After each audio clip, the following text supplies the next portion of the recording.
कक्षा 8वीं के सभी विद्यार्थियों देखिए आज के इस वीडियो में मैं आपको आपकी ए ग्रेड अभ्यास पुस्तिका का गणित का अध्याय 2 करवाने वाली हूँ प्रॉपर सॉल्यूशन के साथ में।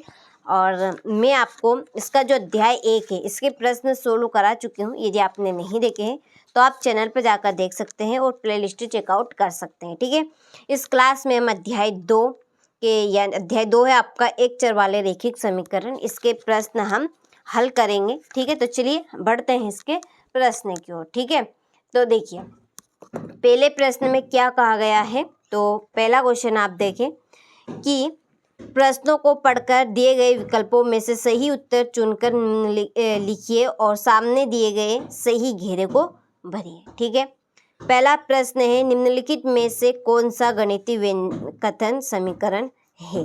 तो इसका आंसर है आपका ए। ठीक है, 15 इक्वल 5 + 2x। तो पहले तो टोटल लिखेंगे हम, ठीक है, फिर संख्या लिखेंगे और फिर चर वाली संख्या लिखेंगे। तो इसका आंसर है ए।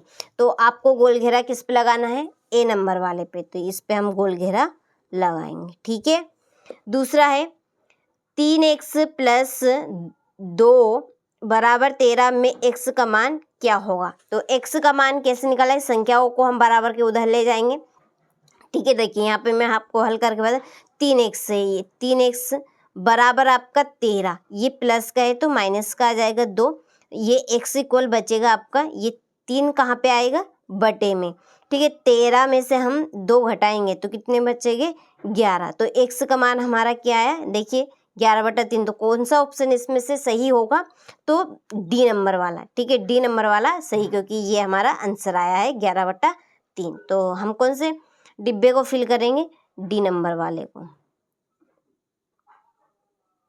ठीक है, चलिए तीसरा सवाल आप देखें।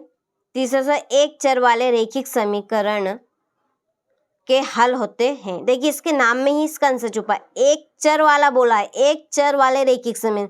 तो एक चर वाला रैखिक समीकरण, अभी ये देखिए ये है आपका एक चर वाला रैखिक समीकरण। इसके कितने उत्तर आए, केवल 1 उत्तर आया। ठीक है, यदि 2 चर वाला रैखिक समीकरण पूछता तो उसके 2 उत्तर आते हैं। कितने उत्तर आते हैं, 2। ठीक है, तो यहाँ पर कितना पूछा है, एक चर, इनके नाम में ही इनका आंसर छिपा है। ठीक है, तो एक चर वाला रैखिक समीकरण ये बनेगा आपका ये वाला। तो इसके हमारे कितने उत्तर आए, केवल 1 आया। ठीक है, तो इसका आंसर कौन सा होगा, केवल 1 हल, यानी कि बी नंबर वाला। ठीक है, तो कौन सा गोल घेरा लगाएंगे, बी नंबर वाला, ये बी नंबर वाला फिल कर देंगे। ठीक है, चौथा प्रश्न है कि 2 संख्याओं का योग यहाँ पे दिया है 16/7 और यदि एक संख्या 11/7 है तो दूसरी संख्या कौन सी है। देखिए 2 संख्या है तो हम मानेंगे वो संख्या कौन सी, x है। ठीक है, x है और दूसरी संख्या में दी है कितनी, +11/7 बराबर इनका योग, दोनों का योग यानी कि प्लस कितना दिया है, 16/7। तो हमें दूसरी संख्या ज्ञात करनी है, तो इस संख्या को हम ले जाएंगे बराबर के उधर। ठीक है, तो ये आपका बनेगा x इक्वल ये 16/7 - 11/7। ठीक है, अब देखिए 7 और 7, ठीक है 7 एलसीएम आ जाएगा। अब 16 में से आप 11 घटाएंगे, 16 में से 11 घटाएंगे तो कितना बचेगा, 15/7। ये आंसर है। बताइए कौन सा ऑप्शन इसमें से सही है। सॉरी, कितने बचेगा, 16 में से 11 घटाना है तो 5 बचेगा। कितना बचेगा, 5/7। बताइए कौन सा ऑप्शन है इसमें से 5/7। तो हम देखेंगे तो सी नंबर वाला है 5/7। ठीक है, तो ये आपका सही आंसर होगा। तो कौन सा गोल घेरा फिल करेंगे, सी नंबर वाला। ठीक है, ये ठीक है। चलिए 5वां प्रश्न है किसी संख्या के तिगने में 15 जोड़ने पर 53 93 प्राप्त होता है, वहाँ संख्या कौन सी है। किसी संख्या, कोई संख्या हम मानते हैं x, ठीक है x है, तो किसी संख्या के तिगने बोले थे 3 गुना, प्लस जोड़ने पर 15 जोड़ेंगे, कितना है 53 है। ठीक है, एक एक करके लाएंगे तो ये x इक्वल क्या बनेगा आपका 3x, 93 माइनस 15, ठीक है। तो x इक्वल ये 3 कहाँ पे जाएगा, बटे में आ जाएगा। अब 93 से हम 15 घटाएंगे तो कितने बचेंगे, 78, ठीक है। और इसको हम 3 से काट देंगे, 3 दूने 6, 2, 3 दून 6 और 1 बच गए, 3 छक्के 18। तो क्या है आंसर हमारा, 26 आया। तो कौन सा ऑप्शन इसमें से राइट होगा बताइए जल्दी से देखकर।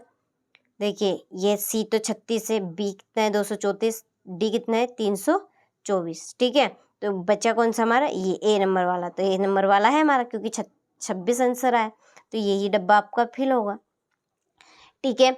चलिए छठा देखिए, हल कीजिए। हल करना है कि x का मान हमें निकालना है, ठीक है। x का मान निकालेंगे तो x वाली संख्या एक तरफ कर लेंगे।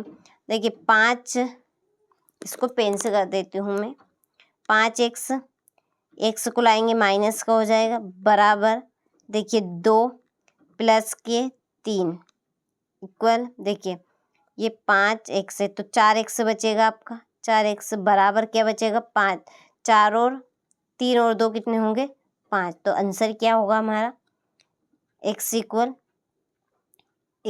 क्या बनेगा 5 और बटे में क्या आ जाएगा 4, ठीक है। कितना सिंपल सवाल है। चलिए आगे सवाल देखिए, अगला सवाल है हमारा, किसी संख्या को 8 से भाग दिया जाता है तो परिणाम -3 प्राप्त होता है, संख्या ज्ञात कीजिए। तो देखिए किसी संख्या को 8 से, कोई संख्या हम मान लेते हैं यहाँ पर x, ठीक है, x मान लिया, उसको किससे 8 से हम भाग दे रहे हैं, परिणाम कितना होगा -3, ठीक है, -3 होगा। तो x बराबर क्या होगा -3 गुणित 8, क्योंकि ये भाग में है तो ये गुणे में जाएगा, इज इक्वल 3, 8 या 27, 3 8 24, कैसे भी गुना कर ले तो -24 आंसर आएगा, ठीक है। सारे सवाल समझ में आ रहे होंगे आपको, कमेंट करके बता देना। रमेश ने एक संख्या सोची, उसका 2 गुना किया और उसमें 20 जोड़ा, परिणामी संख्या को 25 से भाग देने पर 4 प्राप्त होता है, वह संख्या क्या है। आगे प्रश्न में क्या गया है कि परिणामी संख्या, जो संख्या बनी है 25 से भाग देंगे, ठीक है, 25 से ये भाग दे दिया, प्राप्त क्या होगा हमारा 4, ठीक है। 25 को बराबर के उधर ले जाएंगे, ठीक है, तो ये बनेगा आपका 4 गुणित 25, ठीक है। तो ये आपका 2x प्लस 20 और 25 चुको 100 बराबर, 25 को 100 बन गया, 20 को बराबर के उधर ले जाएंगे तो 100 माइनस 20, ठीक है। तो ये आपका बचेगा यहाँ पे 2x बराबर 100 में से 20 घटाएंगे तो 80, x बराबर 80 बटे में 2 आ जाएगा, 40 बार कटेगा तो x का मान क्या होगा हमारा, x बराबर 40। तो संख्या कौन सी हमारी 40 है, ठीक है। 9वां प्रश्न है, 10 के 2 क्रमागत गुणजों का योग 210 है, तब इसमें से छोटा गुणज क्या होगा। तो 10 के 2 क्रमागत गुणज मांगे तो वो एक तो है आपका x, दूसरा बनेगा x प्लस 10, ठीक है, x प्लस 10, इनका योग ये यानी कि प्लस दिया है, कितना है 210, तो एक x और एक x कितने हो गए 2x प्लस 10 इक्वल 210। तो 2x बराबर 210 माइनस 10 बचेगा क्या 200, ठीक है, 200 बचेगा। तो ये आपका x इक्वल 200 बटे 2 आ जाएगा, तो कितनी बार कटेगा तो 100 बार, हो गया। चलिए आगे, x के किस मान के लिए निम्न आकार का परिमाप 186 सेंटीमीटर होगा। तो इसमें आपका लंबाई आयत का क्षेत्रफल का सूत्र लगेगा। ठीक है, लंबाई और चौड़ाई दी गई है। ठीक है, लंबाई और चौड़ाई दी गई है तो हम डायरेक्टली चलिए सूत्र, और परिमाप दिया है हमें 186 इक्वल 2 लंबाई प्लस चौड़ाई। लंबाई हमारी है 2x प्लस 66 और वापस से बड़ा ब्रैकेट लगाएंगे प्लस चौड़ाई दी है 5x प्लस 6। ठीक है, तो 186 इज इक्वल 2, देखिए यहाँ पर 2 और 5x कितने हो गए, 2 5 6 7x हो गए प्लस 6 6 12 और 1 7।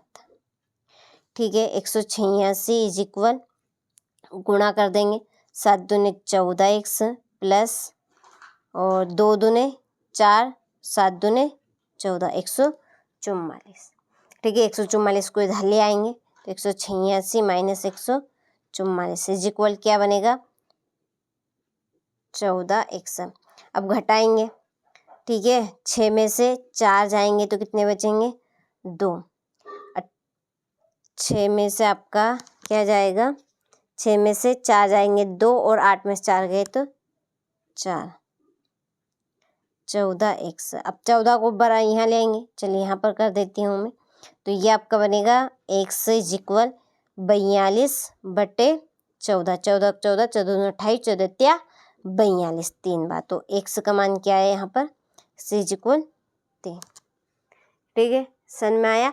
चलिए आगे देखिए।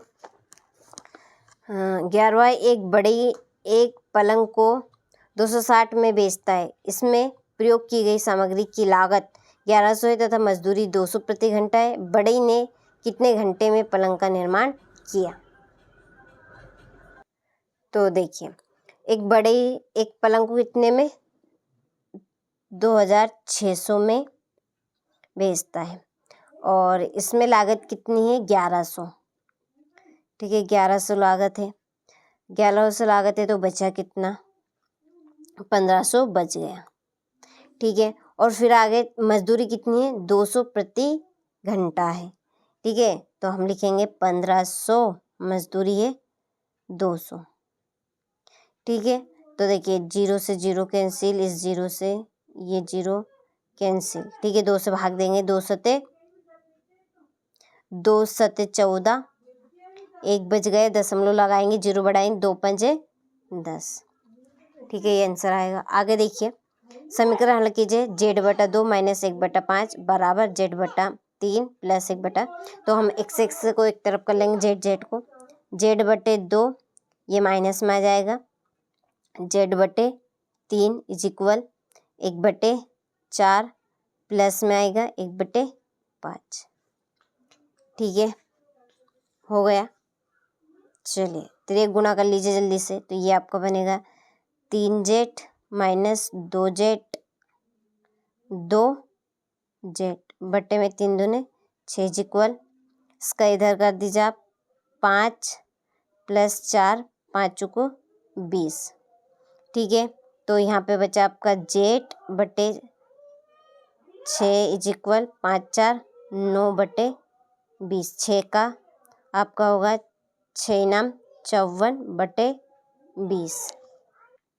और देखिए इसको आगे हम काटेंगे, ये आपका होगा, ये आपका 2 से कटेगा 27 बार और ये आपका 10 बार। अब 10 से हम भाग देंगे इसका, तो ये आपका होगा 10 10 10 दूने 20 2 बार। ठीक है, 10 दूने 20, कितना बच गया 7 बच गया, दशमलव लगाएंगे और 0 बढ़ाएंगे तो 10 10 सते 70।